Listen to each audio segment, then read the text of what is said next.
to record as Brent. I think Lynn has some opening music for us, so center by.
Well, thank you, Lynn.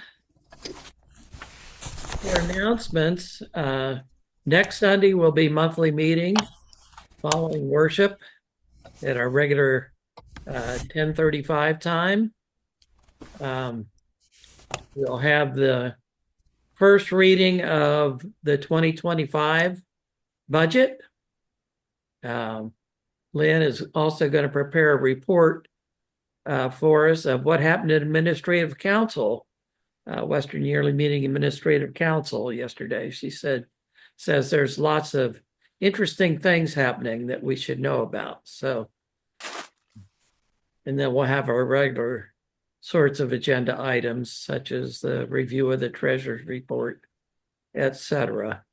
As Lynn and I found out, the check that we approved being sent to Ramallah Friends School last week has been sent already. So that's in transit now. I don't know of any other announcements. Do you know of anybody? Joys and concerns to share.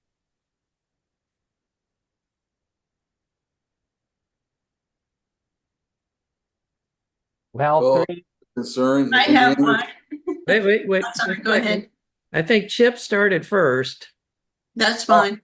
I have three people that are relatives to Drake, and I don't think they are vaccine people, and three of them, including a baby, all have COVID. So if you could keep them in your prayers. Okay, Sue, you were next. Linda lives down the street. She's Larry's cousin's wife. Last Friday afternoon, she was at Walmart and was going to her car on the designated crosswalk, and a truck plowed into her. She's very lucky in that she's not critically injured, but she has to have surgery on her elbow. There's back problems that they're working on the elbow first, and then back, and then leg, and so she could use everybody's prayers. Loring? Well, I don't want to get too political. I grew up in Illinois, which was a two-party state And I've been living in Indiana for the last 40 or 50 years. And I thought it was becoming a two-party state, and now it's back to one party. That's a concern.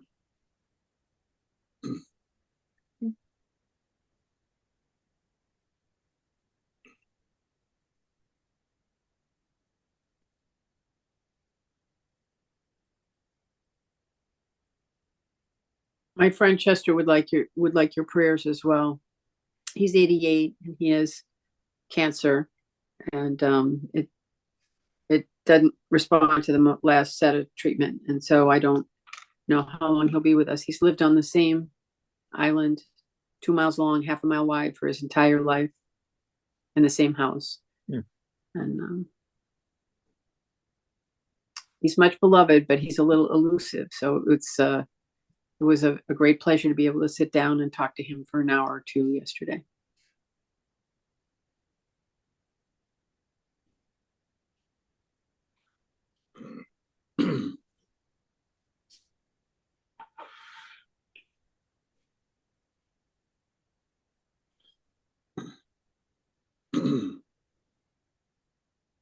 Let's hold these concerns in God's light and love as we continue to center. And I'm the worship leader. I will speak out of the silence shortly.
I've been struggling all week with what I would speak, even before Tuesday. But I was just sitting here thinking to not talk about the elephant in the room, the election. I thought, elephant, huh? Well, there's a party. We're not talking about the donkey in the room necessarily, but what can be said about where we are? And so this is what I've come up with, and I offer it to you if it's helpful. I start, as I always do, because I grew up evangelical, reading the Bible, the words of Jesus in Matthew, Luke. But to you who are listening, I say, love your enemies, do good to those who hate you, bless those who curse you, pray for those who mistreat you. If someone slaps you on one cheek, turn the other to them also. If someone takes your coat, do not withhold your shirt from them. Give to everyone who asks, and if anyone takes what belongs to you, don't demand it back. Do unto others as you would have them do to you. If you love those who love you, what credit is that to you? Even sinners love those who love them. And if you do good to those who are good to you, what credit is that to you? Even sinners do that. And if you lend to those from whom you expect repayment, well, what credit is that to you? Even sinners led to sinners, expecting to be repaid in full. But love your enemies. Do good to them and lend to them without expecting to get anything back. Then your reward will be great, and you will be the children of the Most High, because he is kind to the ungrateful and the wicked. Be merciful, just as your Father is merciful. Well, approximately 143 million people voted in our most recent election. Mr. Trump won by around 4 million votes, 51 to 48%. On social media and other media, there have been lots of reactions depending on who's posting or broadcasting. There's either gloating or sadness, joy, deep concern, on and on to me, And one thing that has been obvious to me for a long time, as I'm sure it is to you, is that we are a nation divided in many ways. And I blame a lot of that on the politician on both sides. One side calls the other fascist, the other calls the other socialist or Marxist. Both sides called the other candidate for president mentally unfit. And it filtered down to all the races going on, almost down to who was running for dog catcher. The negativity and vilification of other candidates and those who support them, I find appalling. And it seems it's a virus that's catching, and the sides are pitted against each other. They're villains instead of seeing them as real people with real concerns. Some of the same concerns that we have. They just think there's a different way to address them.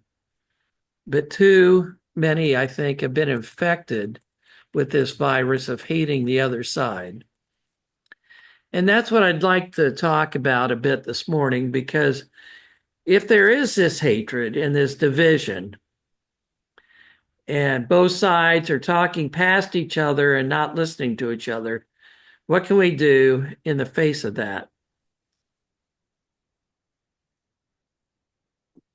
Especially those of us who say we follow Jesus and are trying to live up to the gospel. Now, our friend Norma, who's for some reason just showing up as Matt's iPhone and not her lovely picture, always often urges us, as you will know, to be kind. And that, at one level, seems to be just a nice kind of sentiment. But is being kind just acquiescing to perceived or real injustice? Isn't that just another form of playing nice instead of addressing deep concerns? And I would, after wrestling with those thoughts, I would say no. Now, I have a good friend in Washington, D.C. It's where he lives. He's not a politician. He's an editor. Poor guy had to edit one of my books one time years ago, but we got to be great friends. And David Lott is his name. He's a really deep reader, much smarter than I am. But he posted an article on Facebook titled "Kindness as Resistance." And that thought intrigued me.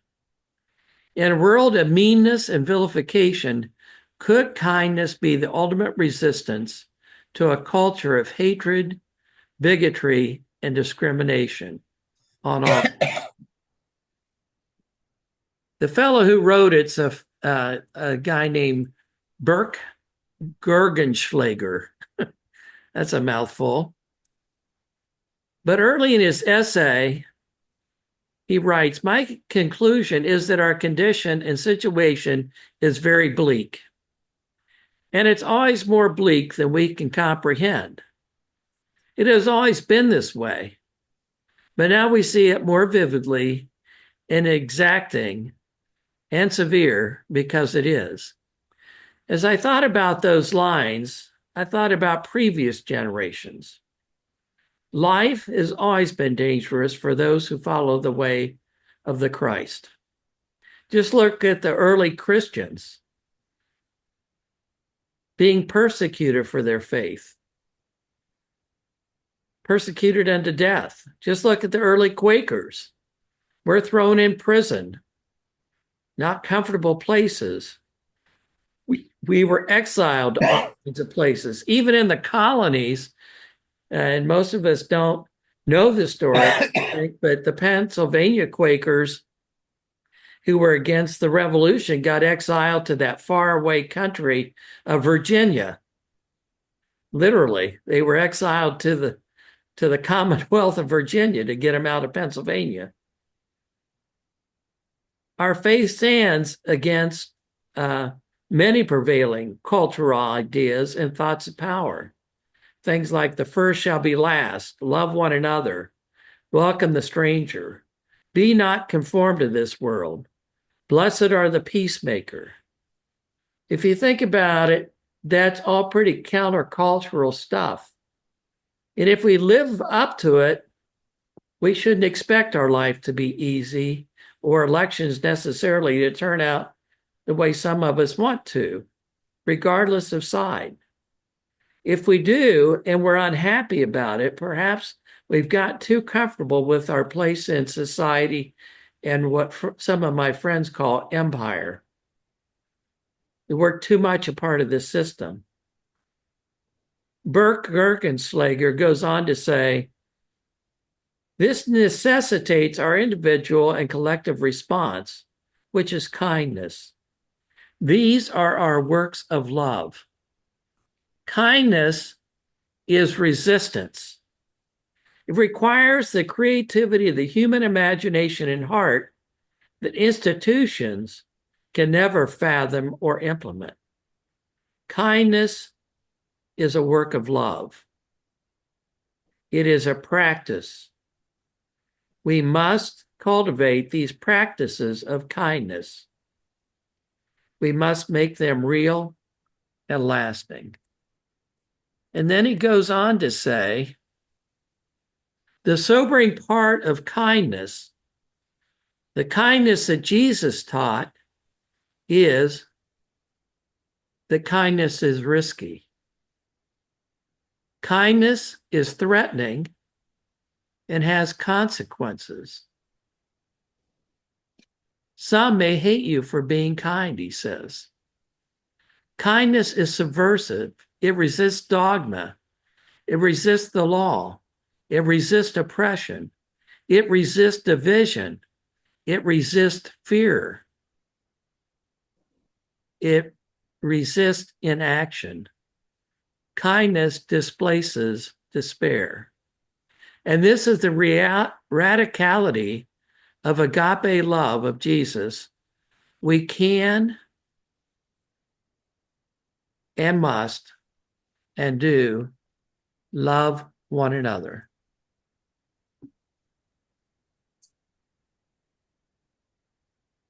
As I thought about his words, and the essay is much longer than the excerpts I've read, I thought,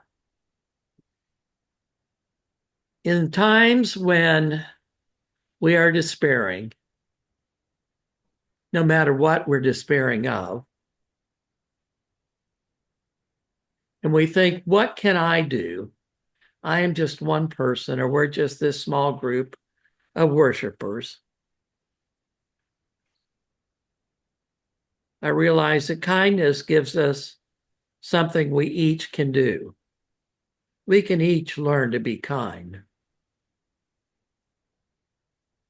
And when we are kind, it gives life to those we are kind to and to ourselves. Now, I have to admit, and this won't surprise anybody, but the day after the election, I was a bit down. It didn't turn out the way I was sort of hoping it would.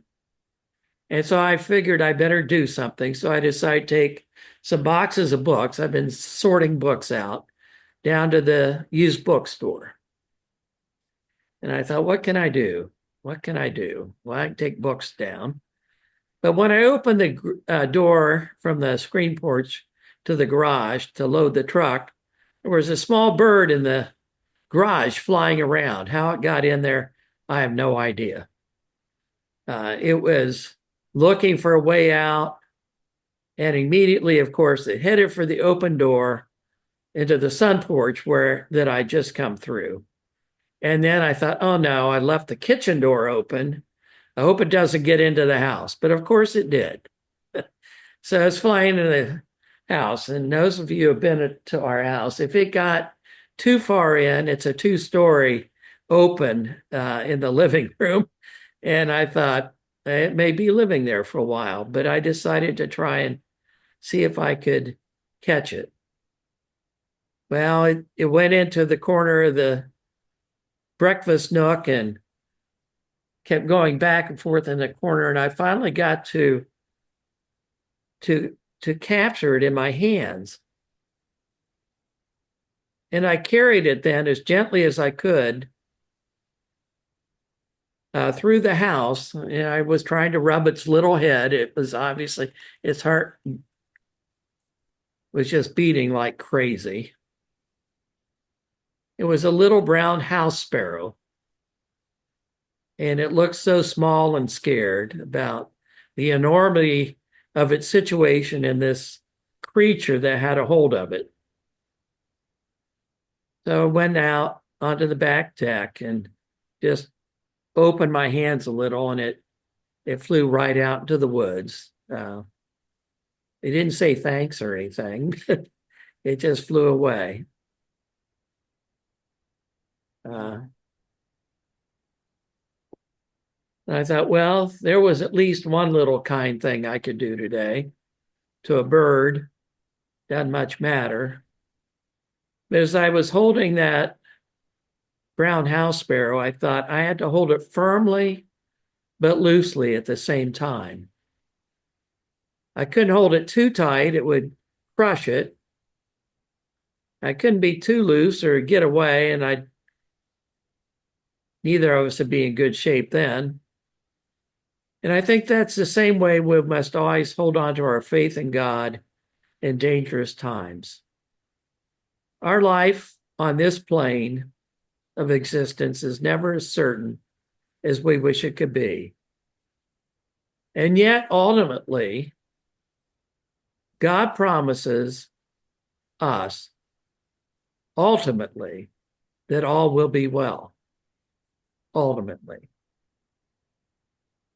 All things work together for good for them that love the Lord.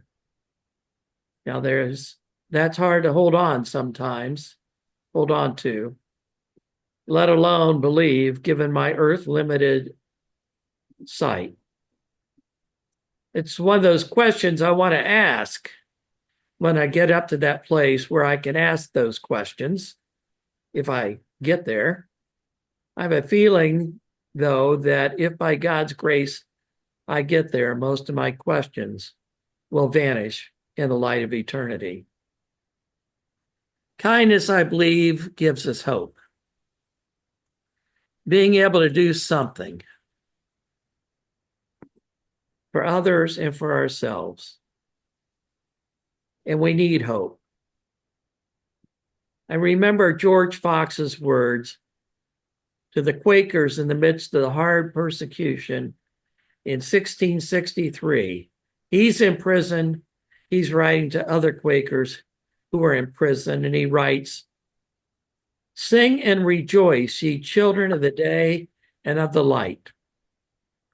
For the Lord is at work in this thick night of darkness that may be felt." This thick night of darkness that may be felt.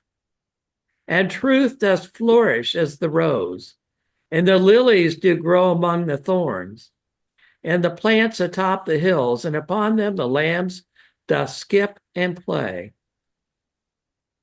And never heed those tempests or storms, floods or rains, for the seed Christ is over all, and doth reign. And so be of good faith, and valiant for the truth. In the thick night of darkness, the truth doth flourish as a rose." Fox was reminding his readers and us today that God's will ultimately will triumph. The arc of justice, as Martin Luther King said, bends ultimately to justice, but it may be slow. We do well to hold on to God's hope and truth. The Apostle Paul wrote, "Whatever we may have to go through is no less than nothing compared with the magnificent future God has planned for us." Those may be hard words to hear or hang on to in difficult times, but they are our hope. And so I invite you, with divine assistance, to be kind.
We'll now continue with some more unprogrammed worship for those who can stay, and to those who need to leave.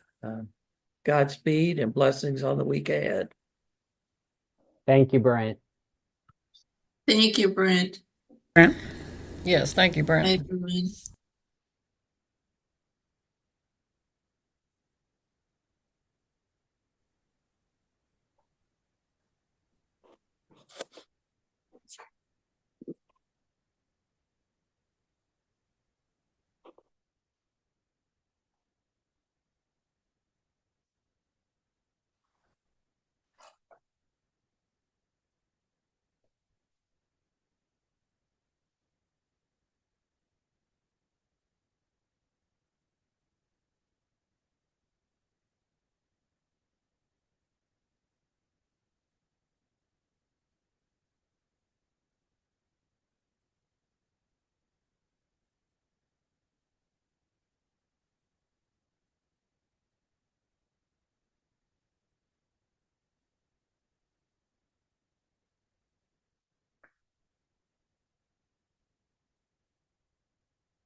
A song I remember from probably when I was in high school was called One Little Candle.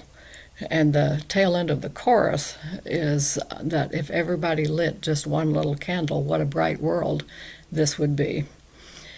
And I think the acts of kindness that Brent has spoken about is how we light those little candles. I'm also thinking of the words of George Fox, where he talks about seeing the ocean of darkness and death, and that it's overcome by the ocean of light. And our lighting those little candles of kindness, I think, is how we participate in helping that to happen.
Our hearts clear.